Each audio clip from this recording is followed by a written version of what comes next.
Are you finding weight loss a challenge?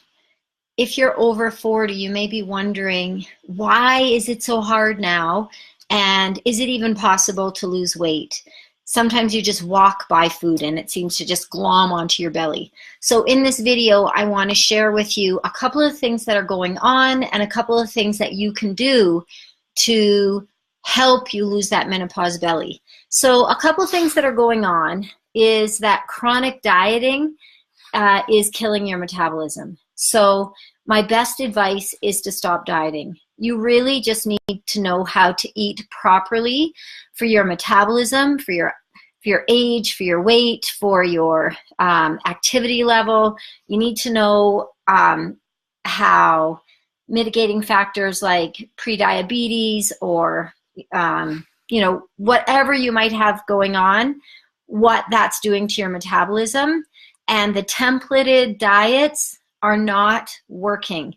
Or if they are, they'll work for a short term. Some people are asking me, what about the keto plan? Maybe I should try the keto diet. Or what about the intermittent fasting? Or the thing is, the best diet is the one that you can keep on, and the best diet is the one that's actually not a diet at all. It's learning how to eat properly. So your constant dieting is killing your metabolism. The next thing that's happened is sedentary living tends to lower your metabolism. Now, none of us mean to get more sedentary, but typically what happens is in our 30s, we tend to slow down a little bit unless you're very diligent about your activity level. We all slow down a little bit, and what happens is we trade a little bit of our lean muscle tone for body fat. So if we're lucky enough to maintain the same body weight, let's say we're 150 pounds when we're 30, if we're 150 pounds when we're 40, we're likely a different composition. And that composition, if we have higher body fat, is not necessarily favorable to an increased metabolism because muscle is metabolically active and it burns more calories even at rest, whereas fat doesn't burn calories. So our increased sedentary living is also killing our metabolism because when we're less active, we have less muscle tone, and that kills our metabolism. Now, the last thing I want to mention that's potentially lowering our metabolism or lowering our ability to lose that menopause belly is that when we have processed foods and sugar, as we get into our 40s and 50s, we are less able to metabolize carbohydrate, and it causes insulin resistance. So in our 20s, if we had a bag of jelly beans and say a bowl of quinoa, both are carbohydrates, but both our body can metabolize them, fairly well because we have high insulin sensitivity. It doesn't matter that the jelly beans have no nutritional value. Our body, when we're in our 20s, can metabolize them fairly well. But as we age, as we get into our 40s and 50s and beyond, our body, when it sees that simple sugars and processed carbohydrates and processed food, it can't metabolize it as easily, and it gets shuttled into fat much more readily. So while we can eat carbs, I don't want you to give you the message that carbs are bad, because carbs are not bad. We need carbohydrate to think, for energy, for recovery, but we have to increase the quality of our carbs as we age. So as we are in our 20s, we might have like the 70-30 rule where we can be on our game 70% of the time and off our game 30% and we're fine. As we age, it gets to be the 80-20 rule.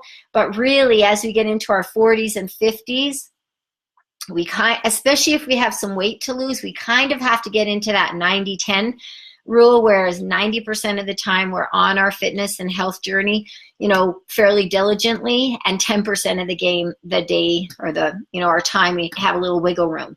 So that's kind of what's going on, and that's what's happened. That even if we gain 2 pounds a year, which is nothing. 2 pounds is nothing, but if you gain 2 pounds a year over the course of 10 years, that adds up and we're 20 pounds heavier. And we're likely 20 pounds heavier with a less favorable body composition. We'll have less muscle tone. So what can we do? The good news is that it's all fixable. It's all repairable, but it's not a quick fix. So if you're looking for a quick fix, just stop. Just stop and think, all right, it didn't take me overnight to get here. It's not going to take me overnight to reverse the process. But the good news is that you can. So one thing that you need to do is you need to be actually exercising, but you have to be doing the right kind of exercise. You want to be doing some kind of muscle building exercise, and don't be alarmed when I say muscle building. You will not get big and bulky, but you need to increase that muscle tone, because that muscle tone is metabolically active tissue. That's what's going to help to boost up your metabolism again. So my best bet is metabolic resistance training, and I can talk to you. We can do another video on that another time. You need to increase your food intake. Now this is good news, because most of the women that I'm working with, we're doing what I call a reverse diet. I look at the initial intake, and then I'm increasing their calories, because so many, oh my gosh, so many women in their 40s and 50s are chronically under eating. And our body is such a wonderful machine that as we undereat, it just gets by on less. And then when we eat what's normal, we tend to gain weight. So what we have to do is meticulously and slowly increase our caloric intake. We watch it very carefully to do kind of a reverse diet, so that we're eating more without gaining weight. And then usually what happens with that is we can drop some body fat as we do that, so we look a little leaner. So for the most part, lots of us need to increase our intake, and that will increase our metabolism. I have one client that was barely eating anything at all, and she had no appetite. And I said, guess what? If you eat more, eating actually stimulates your metabolism. And as you eat more, it will help you increase your appetite. And I know a lot of you think, oh, it's great, I don't have an appetite, I'm not hungry, so that must be great, I'm going to be losing weight. But lots of you are finding, I'm not losing weight. Of course you're not losing weight, because your metabolism is shutting down. So, we really need to keep that metabolism firing. And one way to fire it up is to be eating the right kinds of foods and pairing that with the right kind of exercise. We need to decrease processed foods and sugars, liquid calories, and that's going to boost your metabolism when we increase the nutritional density of our food. And we have to have the quality carbs. Really important, because that will help to increase our insulin sensitivity. And a lot of people are insulin resistant, and what happens when you're insulin resistant is you have a lot of the symptoms of menopause, inability to lose weight, weight gain around the middle, lethargy, brain fog, there's just mood swings, mood instability. There's so many things that people think, well, it's just menopause, I can't do anything about it. But the great thing about insulin sensitivity or resistance is that as you increase your insulin sensitivity, those symptoms go away. The weight, you start to lose that belly fat, and you realize, hey, it's not menopause after all, because, we can't do too much about decreasing hormone levels, but we can do something about the, increasing our insulin sensitivity. And that's one of the hormones that we really need to be working on. And that's one that in our 40s and 50s, kind of gets out of whack. And also for men too. You'll notice that a lot of men over 40 and 50, their waists aren't as small as in their 30s, and they're not going through menopause, but they have age-related weight gain and belly fat weight gain because of possibly insulin resistance. So that's a few tips on what's going on and what you can do about it. So have hope. There is lots you can do about it. No matter if you're, 42, 52, 62. I have lots of clients in their 60s that are looking and feeling better just by getting that personalized nutrition and, finding out what's right for them. It's a matter of top of mind awareness. I'm working with some really fantastic people.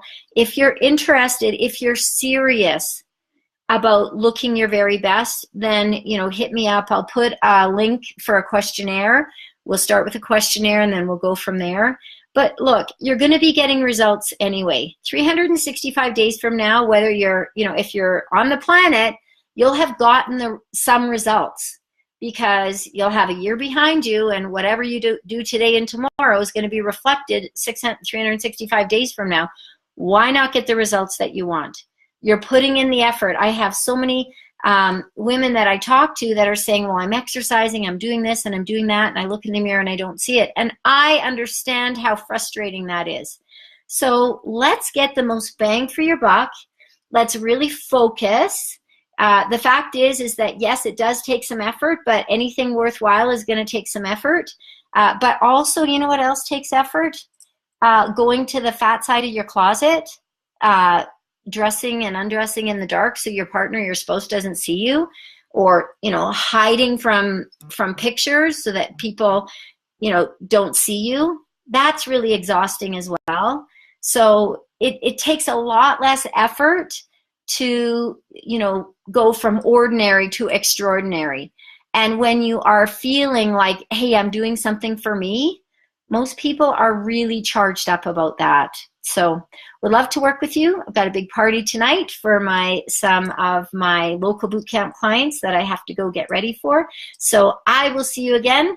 If you have any questions or comments, make sure you post them and I will get back to you. And think about what's going in your mouth, what you're doing with your body, and know that you are in control. You can fix this if you're in a pickle. I would love to help. All right, gotta go.